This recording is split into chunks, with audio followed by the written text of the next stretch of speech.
This is a Oney original podcast. Do she have the booty? Do she have the booty? She do. Do she have the booty? She do. Do she have the booty? She do. Do she have the booty? She do. As in money. Hello, and welcome to another episode of She Do. Do she have the booty? She do. And by booty, we mean making it rain, rolling in the Benjis, getting the carrots, getting paid, making that money. What is it? Pirate's booty. Pirate's booty, as in pirate's booty.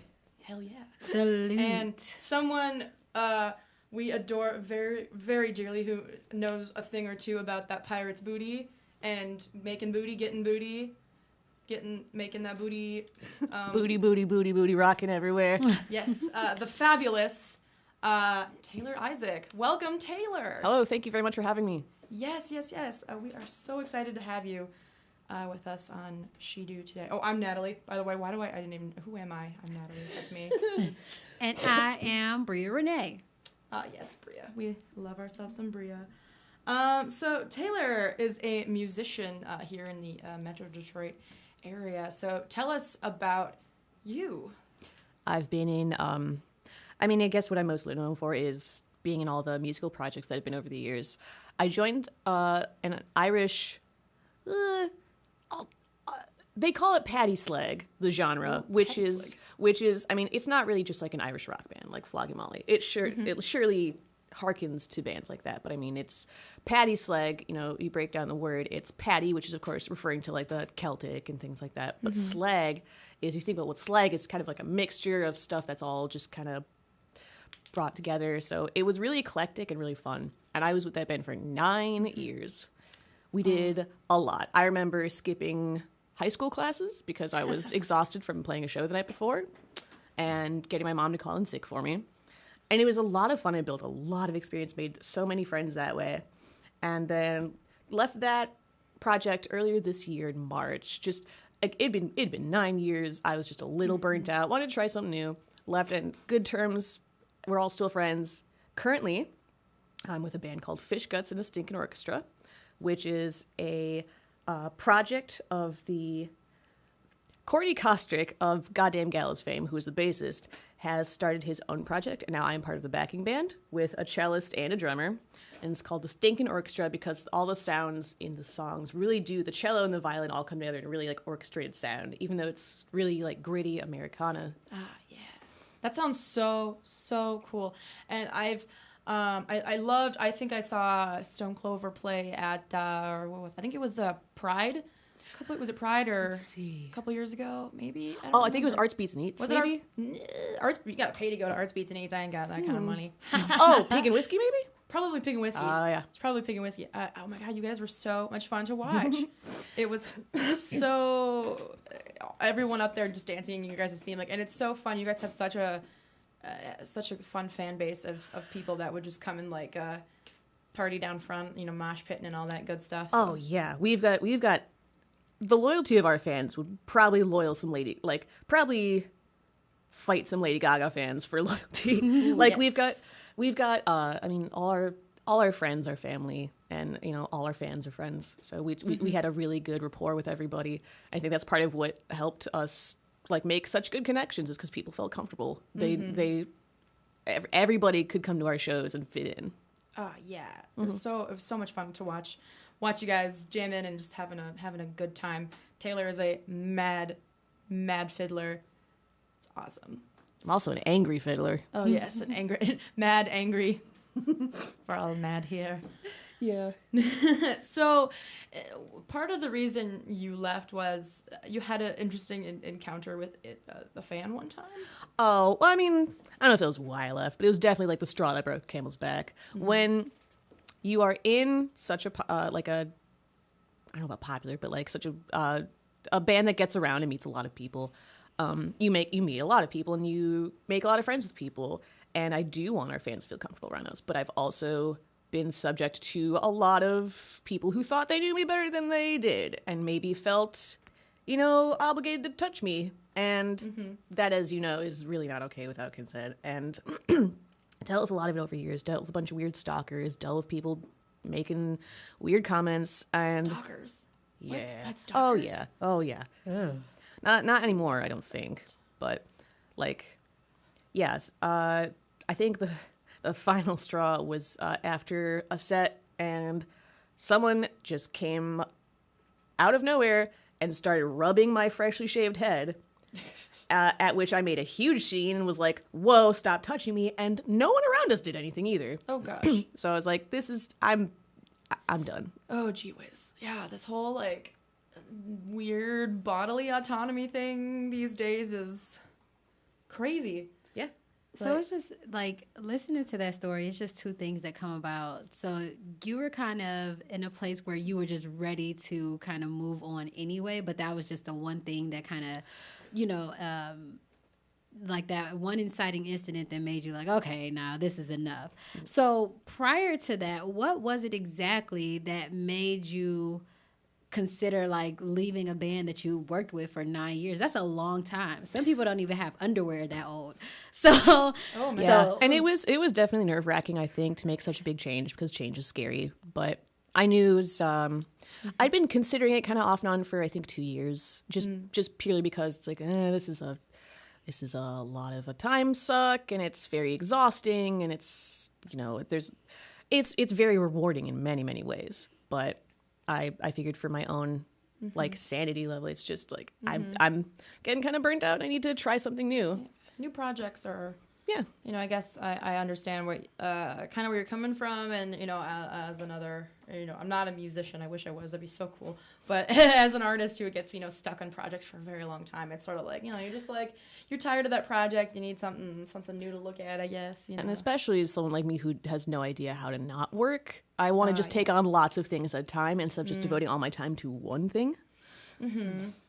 Yeah, that's a struggle I think a lot of people, especially in our generation, have. We really get very passionate about our careers and our projects that we do, and sort of overwork ourselves until our passions and hobbies turn to just kind of the crux of all the things that drive us crazy. Yep, I definitely know quite a bit about stretching yourself too thin. And last year I learned that the hard way. So this year I really made a vow to myself where I'm going to start taking better care of myself and not spread myself too thin, because I pretty much had a mental breakdown at the end of last year. I was so overwhelmed by everything, and it was pretty much my own fault.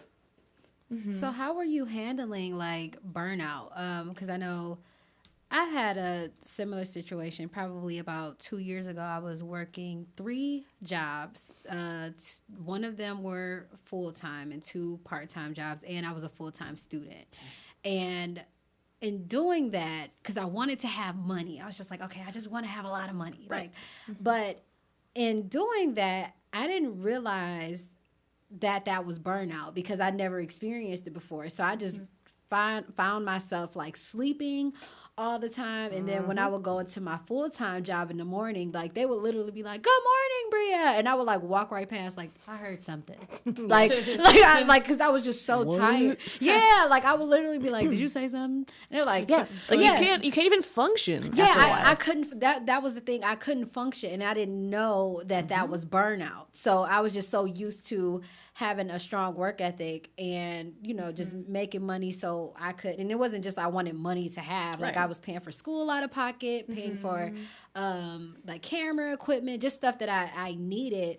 So how did you, and I realized that I was burnt out after that. I was I got a shitload of money, but I can't spend it because I'm tired. I don't, and I remember after that, my mentor at the time kind of had an intervention with me. It was Bria, you're doing too much. I'm no, I'm not. I just need money. But I remember in that conversation, I thought about it. It was okay, I've really been sleeping and I haven't been as social. So how are you handling burnout during that time? That's a good question. I think for the longest time I was in denial about it. I really how bad it was. As we are. Because I really did enjoy being in the band. These were some of my closest friends that I was with, and I had so much fun playing on stage. But it was going home after, certain practice sessions or certain shows or tours rather, and just feeling like that was fun, but I don't feel good about it. Mm-hmm. It's a weird not dichotomy, but it's a weird thing. Mm-hmm. And I think I just kept pushing through the burnout for a while, and I think I just had to take a good hard look in the mirror and go, you are not doing this anymore.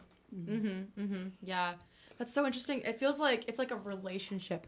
Yeah, and and that's another thing is like I mean, again, these are some of my very close friends in the band, and not wanting them to think like this is your fault and I don't want anything to do with you. Mm-hmm. That's not it at all. It's purely the job aspect. Nothing else. You guys are fine. Yeah, it's like I think it's almost easier if something bad happened. Like it would be easier if like someone, right. If one of the bandmates came up and like threw a drink at you, like can't you just be a jerk? Or it's like weird. It's like the hardest things to leave are the things that are good. They're just like maybe not good for you or something. And that's exactly it. Yeah, it's like I had the same conversation. Knowing the difference. Like it's like sounds a lot like a conversation I had yesterday with a friend.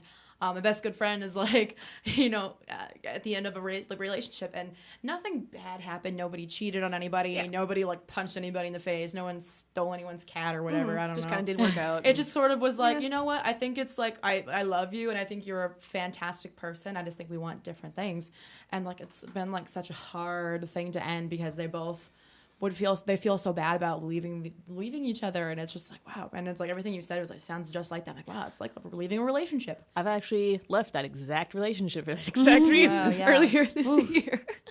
Oh man. Oh yeah, it's rough. It's rough when you're just like, well, I'm not upset, but I don't feel good. Yeah, and you feel like you have to be upset to justify what you do, which is not at all the case. Like you don't have to be miserable into the breaking point to understand that, whoa, okay, I should probably stop doing this. Mm-hmm. Absolutely. I think a lot of people have a hard time understanding that you have to choose you over other people, especially when nothing is going wrong.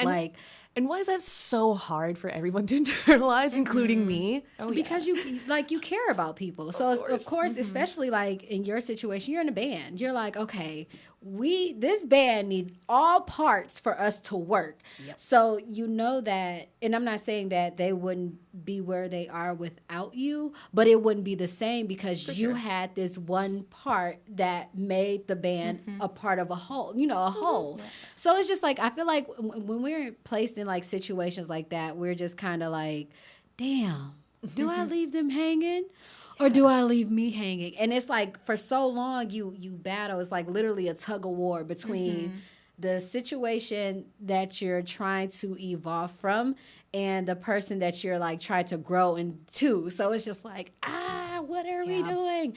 And I don't know. I feel like a lot of people, especially like millennials, we're just trying to focus on like self-care and self-preservation, be okay with saying no, like things like imposter syndrome. It's like so much stuff that we have to like grow from. And it's like once you do it like the first time, you're like, oh, it's not that bad. I could breathe. And then like the people that are really for you won't be mad at you. They'll just be like, I get it. Like it's time. There's a lot of shame on our generation in saying, that we're so selfish and we're so lazy, and it's like, which like where the hell is this coming from? I'm sorry, baby boomers. I just old people. What the fuck are you talking about? Exactly, I know. It's sort of like, and it's like it's unfortunately somehow like looking out for yourself and keeping self-care is sort of turns into code for being lazy and selfish, and that's like why do we shame each other, and why do other generations shame us for that? And it seems so bizarre to do. Like why? It's because I think it's mainly because like there's always, with each generation, there's always some type of evolution to where the generation before them don't think about when they were our age. So like say for example, baby boomers, I don't know how old they are, but they're in their 60s. Okay. Yeah. So at around 60, think about it, when they were our age, they had to, take care of their family. They had to, focus on taking care of so many other people. So they stayed in jobs and relationships and things a lot longer than they should have because they literally thought about it like, okay, if I remove myself from this hole, it won't be the same and I'm going to hurt somebody. They faced like very different challenges from what we have to face today. Exactly. Absolutely. Like there's not as much pressure to, one guy can't feed a whole family of 5 or whatever anymore. Oh my gosh. So I mean we don't need systems like that in place. Exactly. Absolutely. So I think that's why a lot of we're evolving from that old thought process, and like the people that were in it, they're just like, oh, you're so selfish. I can't believe you are thinking about yourself. It's like, why the hell not? Which like, makes me think that maybe there's a bit of retroactive jealousy. Like, I didn't get to relax like that when I was younger. That's not fair. And like the way adults kind of have this way of taking out their shit on kids, where it's like, well, I didn't have that when I was a kid. It's like, too fucking bad. It's like a fraternity induction. It's like, well, I got my head shaved and like covered in like syrup at nighttime when I was a freshman. So now you should too. Like Exactly. or like even with like buying a home or something, like they could have bought a nice home for like $2,000. We have to pay all of our limbs, half What's of a our mortgage? organs. No, Anybody want to tell me what a mortgage is? Because I don't know. Couldn't who has say. a dictionary? Producer Jen, do you have a dictionary? We're just kidding. We were wondering what mortgage was because nobody in here is paying one. Like, Thank you. it's a myth. yes. Like I've never even signed a lease. I've always just paid cash to whoever I was renting from. Just like, here, please don't tell anybody. Where are you No, it's living? okay. Don't let anybody know I exist here. Look, off the air, I need that place. Yeah.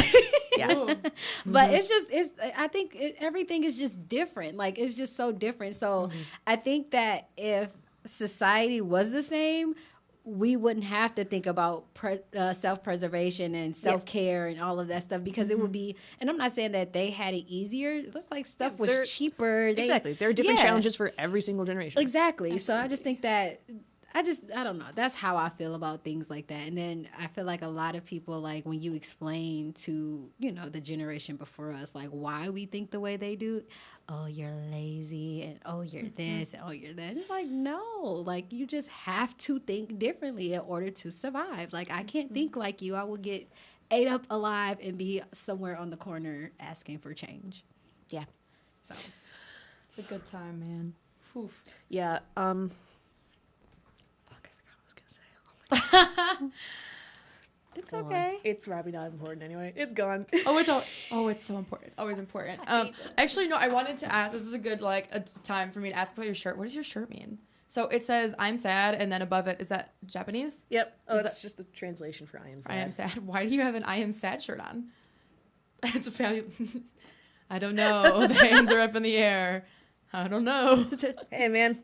Why Just not? read the shirt, man. It's a pretty good shirt. I like it. It's a good shirt. Taylor also has some pretty awesome tattoos going on here that we are super into. I like your vampire teeth. Oh, the little plastic. It's an action tattoo. Oh wow! It's not. It's not. I just not what I intended, but it is now. Wow! So this little plastic vampire tooth kind of tattoo is right in the crook of the arm, and it opens and closes chomp when it moves. That's so cool. Thanks. I love that. I went kind of crazy earlier this year and just spent all my money on tattoos. Right. I don't think the last time. So Taylor. So backstory. Taylor and I met a couple. What was that? 2 years ago? Only about a year. Year ago. Yeah. Okay. Yeah. It was big. It was like March of 2017 when I started working at Anita's. Was that maybe Late March? Yeah. I get. Yeah, I guess so. Because I moved to Pittsburgh in August. Mm-hmm. I remember because I was coming back from a really, really shitty gig in Pennsylvania. Oh. I got the call from Anita's like, hey, you're hired. I was like, oh, thank God. Some good news this weekend. Yeah, we worked at Anita's kitchen in Ferndale. Delicious food. Everyone should go there. There you go. They're fantastic. Yeah, get them that endorso.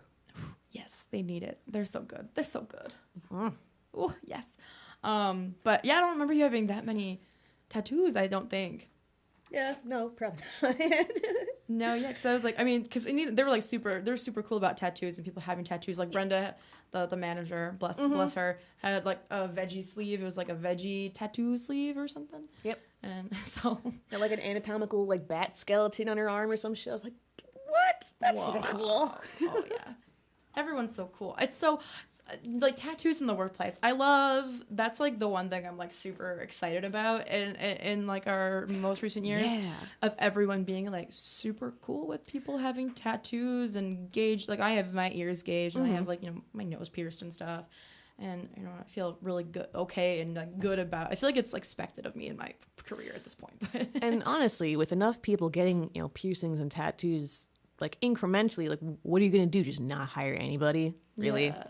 So it's a smart decision on the business part. Just go, well, we might as well just stop giving a shit because you shouldn't anyway. It doesn't affect work quality or professional experience or anything, or even personality.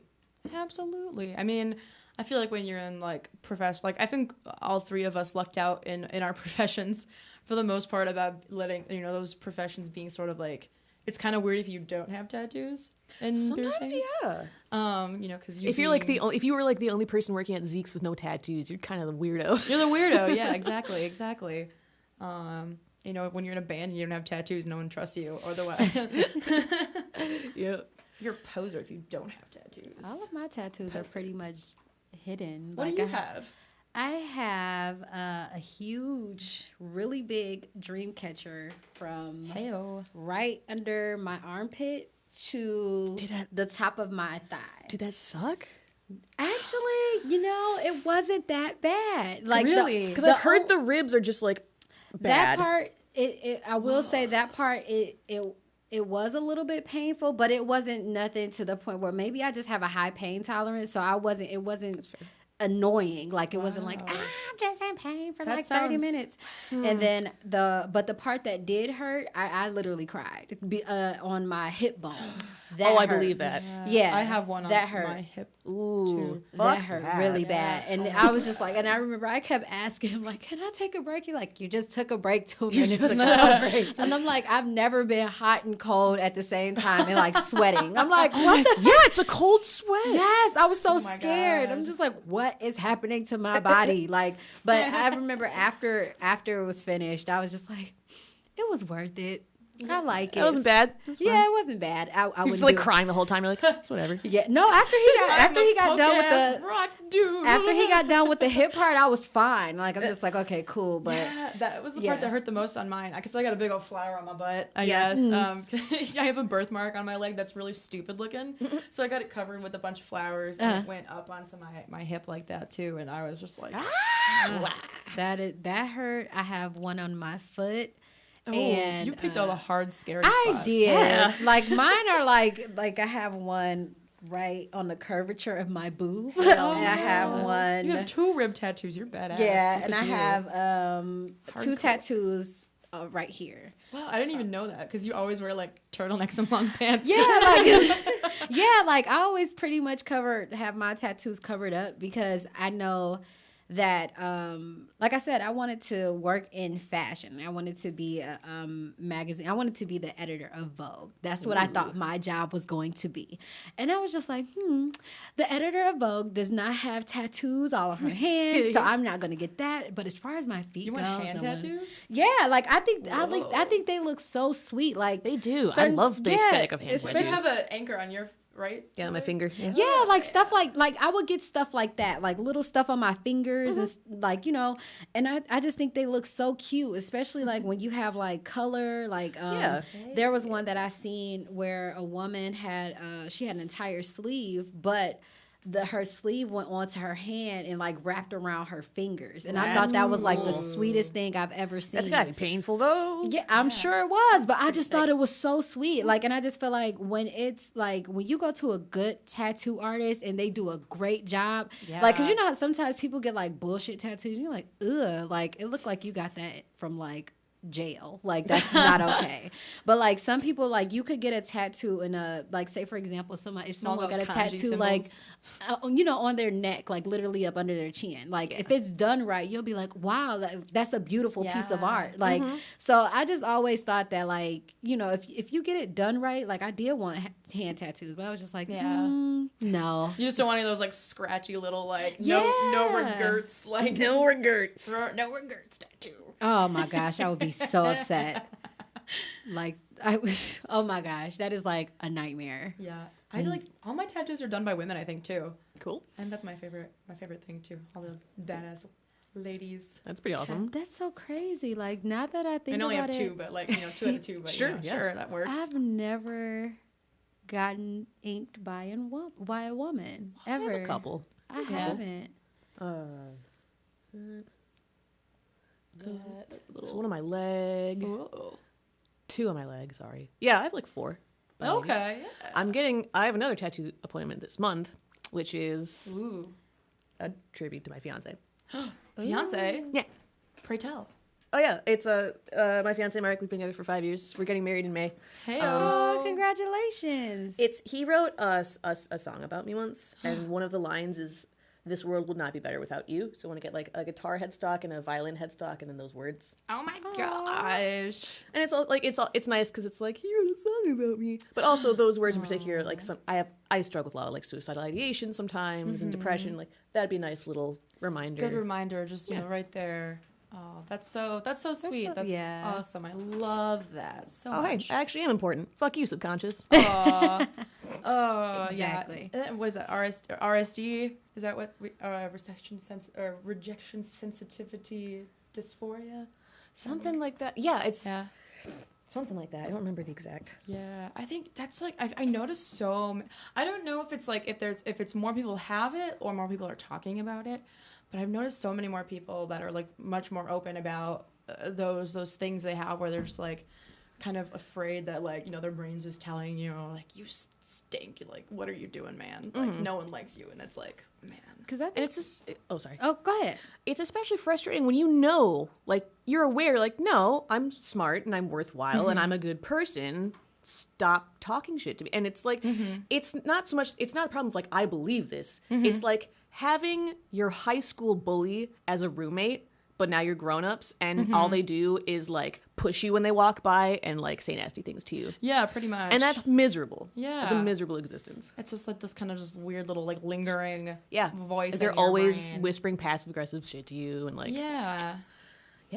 But I think good. it's important that mental health awareness is a part of like the dialogue now. A lot of people didn't used to talk about anxiety, depression, all of these, different things. Like, so I'm glad that a lot of people are open because like some people who don't really know what like, because some people think like that who've never experienced depression, they think it's just like, oh, you just don't want to get out of bed. You're just telling yourself these things. It's like, no, it's way more to it than that. Like it's a physical condition. Yeah, like it's really. It's not just being sad all the time. Yeah, it's not. Yeah. Like, and a lot of people think that it's more so like depressed person is just walking around crying like Eeyore, and it's like, no, it doesn't work like that. It's like There's no joy in the things you used to Yeah. like doing. There's no point to just even talking to people, you know? Yeah, it gets rough for a lot of people out there, and I'm so glad that I think a lot of people have been saying, why is everyone so depressed all of a sudden? It's like, no, they've always been depressed. They're just we're Now talking we're about allowed it. to talk First about it of now. all, it's winter. And it's worth it. Yeah, like like seasonal First of all. depressive disorder is like a real thing. It totally is. Oh my gosh, Yeah. I believe it. Like I know it. That always happens to me. I feel so much more tired and just kind of lethargic all the time. Like at this time of year. Me too. Yeah. Like at around, like every time, like when it's around like 10 or 11 o'clock, I'm like, I know it's 3 o'clock in the morning. Like I know it. I feel it. I'm tired. I'm drained. And I'm like, damn, it's only 11. Like, Yeah. Oh, and I mean, because it's it like, it's getting dark at 5 p.m. now. Yeah. And it's, Yeah. well, I haven't changed out of my pajamas all day. So do I just go to bed now? I'm tired. It's dark out. I'm in my pajamas. Question mark. What is time is an illusion? Yeah, it really is. But that's another thing that I've, I guess, gotten a little bit more focused on in the search for being better to myself and just being aware of what my body is doing and telling me. So, like, all right, don't play dumb. You know this happens every single year around this time of year. Yeah. So there's nothing you can really do about it except maybe work with it. So, like, okay, lower energy levels, right? Things like that, less sunlight. That's okay. That's what winter's for. That's why animals hibernate, because nothing excels all year round. Yeah. So you store up your energy and you just kind of lay low and you can find things to do. Like, because I don't know how to sit down. I'm really Yeah. bad at not. I'm bad at relaxing, and I've had to force myself to really realize like this is what this time of year is for. It's That's okay. a great way to think about it. That you know, not everything can be functional all year long. Everything needs to take a break. Even flowers need a little nap in the wintertime. Yep, exactly. That's why some people, like, when it gets cold outside, you know how they say winter workouts build summer bodies. So some people, like, you know, because in the wintertime you are more like whatever. So some people like go to the gym to kind of get that, you know, get their activity going to, you know, try to I wish I was boost that them kind up. of person. I'm trying. Me too. I'm really trying. Just look at those dumbbells in the corner of the living room like, someday I'll pick you you up. and me, buddy. I walk past the Someday. gym at my school. I'm like, it looks nice. I have things to do. But I used to like to tell people that because I used to, when I was in grad school, I had to walk through the gym to get to the art building because I'm a lazy piece of shit and wanted to use the elevator, and it was the only elevator on the entire campus because everything was a Your hill in exercise is Pittsburgh. walking through the gym. Exactly. And I'd just be like, you know what? I go to the gym every single day. I work so hard to go to that elevator and use it and ride up to the third floor and get out because, like, the alternative was to walk up the hill to the art building or walk into the gym, take the elevator up, and then just be right at the art building. So I'm like, I'm even lazier and, like, by going to the gym. Like, like somehow that happened. Well, no, I do I've been trying to do a little bit more fitness, though. I've been going to, like a boot camp on like Tuesdays and Thursdays, and then it's like someone from high school I know that runs it, so like they'll like message me on Facebook and like bully me into going. So I just need someone to like be mean to me to go work out. I'm gonna try to do it more, like work out more. I know in the summer I was at it a little bit more, but it's just like I don't know, like because I like to go to the gym in the morning before I go to work because it's a mood booster. Like for me, I just have more energy. But it's like in the morning, I'm like, it's still dark. Like, It's dark. I need to be asleep. So, yeah, that's my whole thing. But I'm going to start going back. My whole life is a dark room. One great dark room. That's the one thing about winter is that it's way more socially acceptable to stay inside all day. I enjoyed developing my vampire skin over the winter. Yeah. For the winter. Taylor was a vampire for Halloween this year, I think, right? Yeah, it was Nosferatu. That was the best costume. Thanks. I shaved my head all the way down, like I took a razor to it, so it was just like skin, just like smooth. And then I used the cheapest, shittiest like grease paint I could find, but it was last minute. I just went to a Halloween store, and it was I had a lot of fun. I played a show that night, so that's why I got all dressed up. And I played at Ant Hall in Hamtramck. Oh, It was a Halloween show.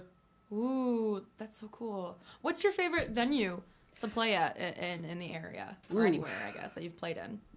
I love Founders in Grand Rapids. That is an amazing venue with great sound, and people treat you very well. The Loving Touch, which I actually work at in Ferndale, is probably one of my favorite places ever. I love Loving Touch. It's so good. It's like the perfect size venue, honestly. It really It's not a is. tiny little bar, but it's not this gigantic open space thing where everything's super expensive, you know. And it's it's a 10-minute walk from my house. I love Loving Touch. I don't know. Did you hear about? Actually, I did an article about an event they had at Loving Touch recently. There was a swipe right night. Oh, really?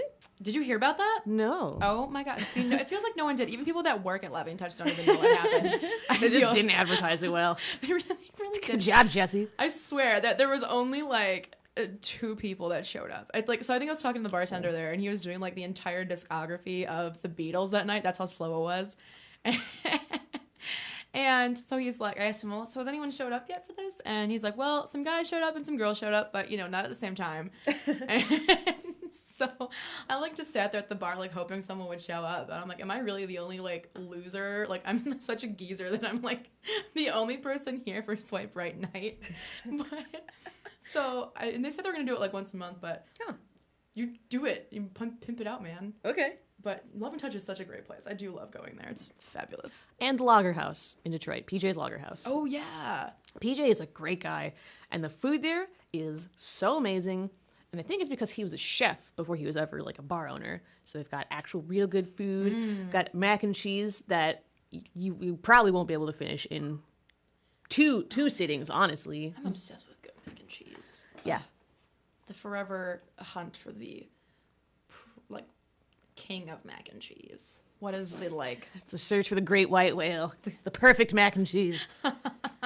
What is? I was like, what's the good quote? But I can't remember anything Be else from. like Ahab, just like gondolaing down Woodward Avenue looking for mac and cheese. Precisely. Call me Ishmael, having little or no mac and cheese in my pocket. Between my godmom and my aunt, I think I found the perfect mac and cheeses. Ooh. I love a good homemade mac and cheese. It is my mama. Ooh, good old Mama Burger. She knows how to make a mac and cheese with some crumbs on top, like bread. Yes. Oh, baby. Like if they have gorgonzola in it, extra points. Oh, yes. Oh man, I want mac and cheese. Producer Jen, get us mac and cheese. We just ate pizza though, so. And my aunt, she puts she made a seafood mac and cheese before. Oh, so good. Nice. So good. Seafood mac and cheese is a good time, man. I feel like lobster mac and cheese would be freaking amazing. You haven't had it? No, I've heard. It's always really expensive, so I don't get. Oh. It's so good. Someday when I get that money hustle, I'll get my lobster mac and cheese. It was a this was a few years ago. I don't know if they do it still, but in Campus Martius Park they had like some type of it wasn't a festival, but it was like a day where they had food vendors and they had chili and they served chili and mac and cheese. And this one vendor, I can't remember the restaurant, but they had lobster mac and cheese. Like they were like, passing it out. Oh, it was so good. Nice. It's so good. And food tastes better when you're cold. So it was like amazing. It is soup season, my friends. I'm excited. Oh my god. Because I will just eat soup all year long. I don't care how hot it is. Soup. I would boogie down on a soup-based diet, probably. Oh my god, I'd so be on that with you. Soup doesn't go out of season. No. Ever. My favorite thing is to make some doctored ramen. So like, take the traditional, the little crappy packets of like Maruchan or whatever. Oh. Boil the noodles without the seasoning or anything. Take them out of the water, crisp them, like kind of fry them lightly on a skillet, and then add like, I add things like miso, lemongrass paste, sriracha, and like vegetables. Oh my gosh. Wow. That's like tricked out ramen. And it's so easy and it's so cheap. What a treat. Oh my gosh. Especially if you're really sick, you can just like cram it full of garlic and ginger and whatever you want, and then my cold's gone. Oh my god, garlic is my favorite. Just thing. bombard your whole system. I'd be the Just worst fumigate your entire sinus system. Oh my gosh. I'd be the worst vampire ever because garlic is my favorite thing. I can't even. Garlic is good. Oh, so good. Like, no one will ever. I mean, I'm pretty sure the reason why I've been single my entire life pretty much is because I Just just reek of I garlic. reek of garlic all the time. It seeps out of your pores. It really does. I believe it. I feel like I just want to wear like a garland of garlic around my neck all the time. Have you heard of the new soup that have like 50 cloves of garlic in it? Where? It's Jen? you're supposed to make it. It has like 50 cloves of garlic and it's supposed to like cure flus and colds. Oh wow. But I'm like 50 cloves of garlic. What? So for those That's of you a who didn't lot. hear, Jen just said that there's a soup out there that has like 50 cloves of garlic in it, and now Sign I me just up. want it in. I just want it in me. Well, I know next time what to do next time I get sick. I know. I'm just. Yeah, I need to. Finding the recipe. Oh, that sounds so good. Like I mean, I don't think I've ever been to a point where I'm like, that's too much garlic. But I mean, I guess I haven't really tried to reach that point yet. I'm just like shake on like what looks like a good amount. I'm like, that sounds good, and then I'm like, this is cool. Yep. Just eyeball it. Just eyeball it. Yeah, but Vampire Slayer. it's called Of Vampire course it Slayer. is. Of course. Good. We've at least talked about vampires 3 times in the show, and I couldn't be more pleased. Minimally 3 times. At least. Maybe 4. No, we talked about it like 4 times already. Wow. Cool. I think every time this is like, we need to put it in the description. Like every time someone says the word vampire, you got to take a shot. Like Pee-wee's Playhouse. Ah! It's the magic word. Ah! Magic screen. What's the magic word? Or that, well, no, magic word. No, what's the secret word? It's like, what's the magic word? Magic. Oh no, what's the secret word? Magic screen. Like, yeah. I watched Pee-wee's Big Adventure for the first time the other day since I was a since I was a child, because I did see it when I was a little kid. Okay, I was about to be like, how did you? No. Because you are like you were like the person that I imagined would be obsessed with that movie. I am now, but like course. when I saw it, let's be real, this isn't really a kids movie. Like there's nothing bad in it, but it's so not for good. kids. It's it traumatized me when I was 5 years old. It was weird, but then Marge sent ya. thank you, yeah. So I finally watched it again a couple weeks ago, and so good. it's like holy shit, this is one of the best movies I have Right? ever. So funny. It's a Tim Burton movie. It is. That's why it's so good. Like the Tequila dance. Right? Were we talking about that? Yeah, we were talking about that yesterday, actually. No, Oh, on yeah. Wednesday. The Tequila dance. Uh-huh. Because did you see that video of that boy who goes to like some karaoke night at a bar and he sings the Tequila song, right? So it's just like na na na na na na, and it's literally just like, you know, when you go to the karaoke bar, there's a music break and they do like the bar going across the screen waiting, and it's like 5, 4, 3, 2, 1. It's just all of that. It's just like da da da, and he goes Tequila. Cheap. Every like 2 minutes, he just says Tequila like 3 times, and that's the end of the song. And I'm like, that was his karaoke song, and I was like, That is the perfect karaoke So night for an beautiful. introvert. so good. I loved it, but that movie is my childhood.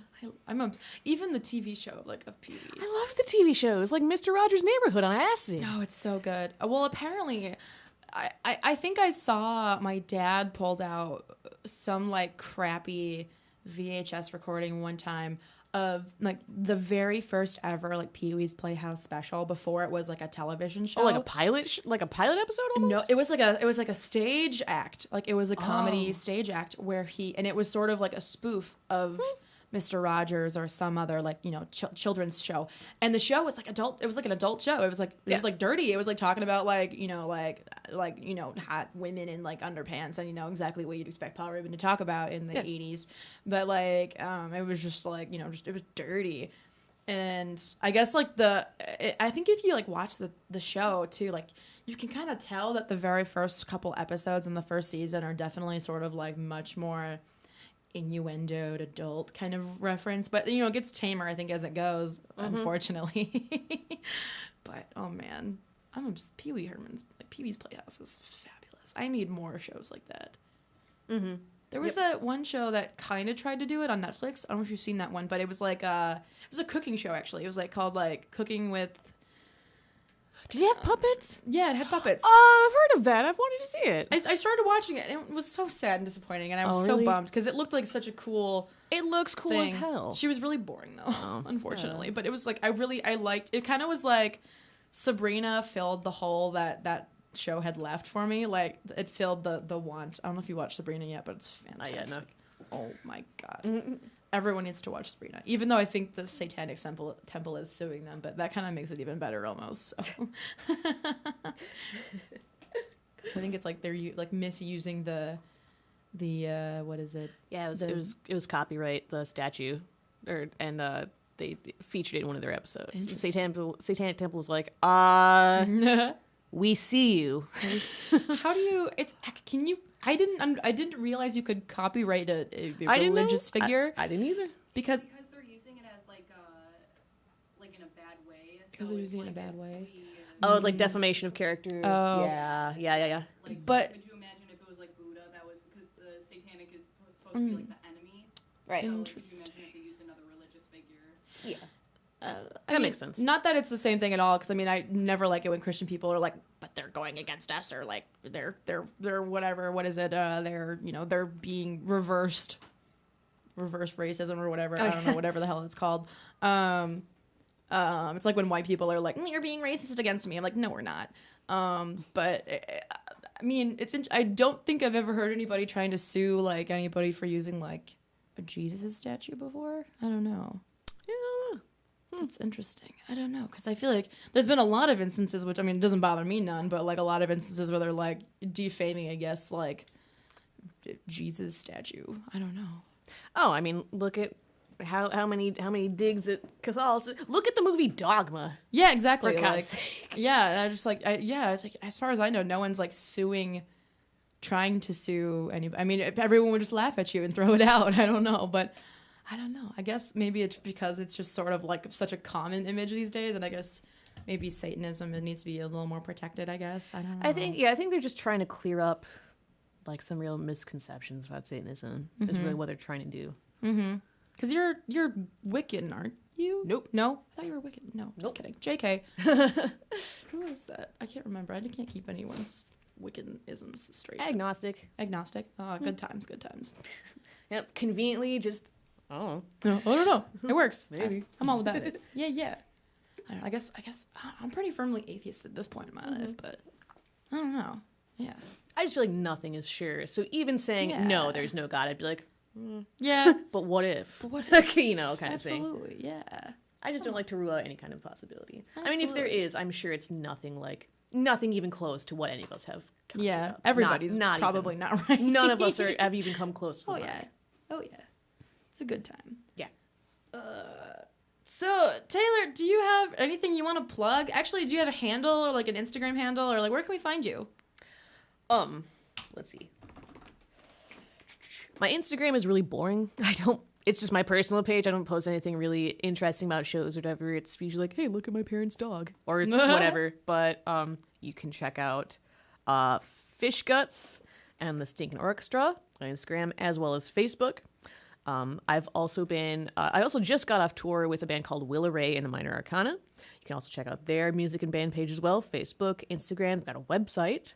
And I guess just keep your eyes peeled for any events in Detroit. I'm kind of a hired gun at this point. Yeah. Tasty. Where are you playing next? Gutter Demons and Busby Death Chair. And we can find Gutter Demons and what is this? Busby Death Chair. Busby Death. I almost said BuzzFeed Death Chair. I'm like, oh no, that's a BuzzFeed. different thing.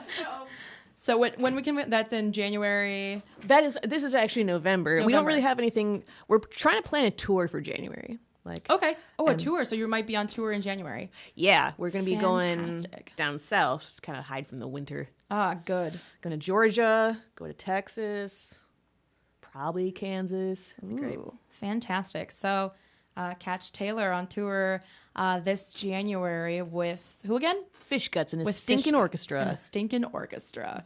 What a name. So go follow those guys on Instagram and Facebook. And you guys on like SoundCloud or Spotify or any of that good stuff? I think we're on Bandcamp. On Bandcamp? But it's the older stuff that's just like him and his guitar without any of like the band.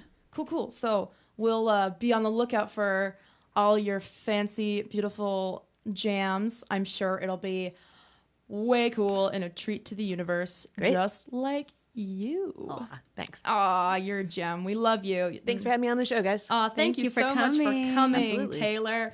All right. This was She Do for you today. Stay tuned for our next episode. Toodly-doo, my friends. Bye-bye. That was a One E original podcast.